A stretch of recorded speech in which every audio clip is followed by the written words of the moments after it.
అమ్మాయి 18 years APC Nandi కాలేజీలో second year చదువుతుంది. గత కొంతకాలంగా పరిచయాలున్నట్టు అన్ని ఆరోపణలు వస్తున్నాయి. ఇప్పుడే పోలీసు వారికి కూడా చెప్పడం జరిగింది. ప్రాపర్ ఇన్వెస్టిగేషన్ ఎవరు ఎక్కడి నుంచి ఏమిటి అనేది.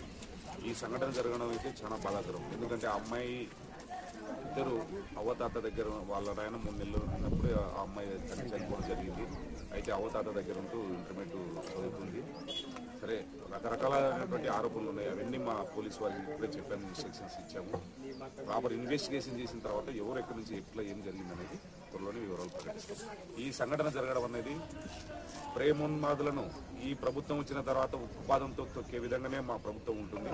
గట్టి చర్యలు తీసుకొని ఇటువంటి సంఘటనలు మరీ పునరావృతం కాకుండా ప్రతిష్టాత్మకంగా ఈ కేసును సపరేట్గా దీన్ని ఇన్వెస్టిగేషన్ చేసి బాధిత కుటుంబానికి న్యాయం చేస్తామని చెప్పి తెలియజేస్తాం. అయితే సార్, అయితే ఈ యొక్క ప్రేమోన్మాదుల ఘటన ఇటు గత 6 నెలల్లో మీ ప్రభుత్వం వచ్చినప్పటి నుంచి కూడా పలు జిల్లాల్లో జరిగిన నేపథ్యం ఉంది.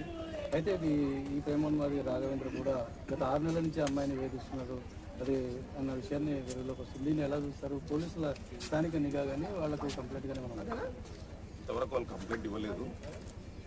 ఏం జరిగింది ఏం కథ అనేది వాళ్ళు ఇచ్చే కంప్లైంట్ బట్టి పోలీసులు ఇన్వెస్టిగేషన్ చేసి దాన్ని త్వరలోనే చేస్తారు. అయితే ఇప్పుడు అబ్బాయి పరిస్థితి ఏ విధంగా ఉంటున్నారు? అబ్బాయి ఏం చేస్తారు? అబ్బాయిని అయితే హాస్పిటల్కి నంద్యాలకు షిఫ్ట్ చేశారు. సరే, అబ్బాయి కూడా పరిస్థితి ఏ విధంగా ఉంది అని అక్కడికి కూడా వెళ్ళి పరిశీలించిన తర్వాత పరిశీలించి బాధిత కుటుంబానికి ఖచ్చితంగా న్యాయం చేస్తారు.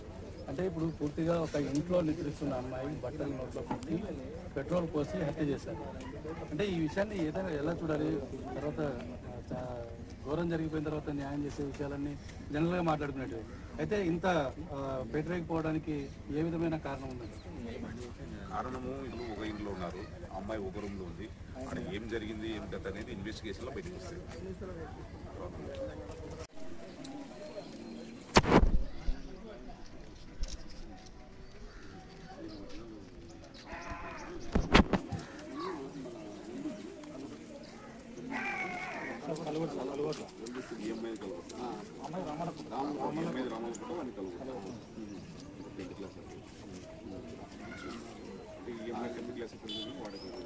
వాడు తక్కువ చదువు ఫ్రెండ్స్లో పరిచయం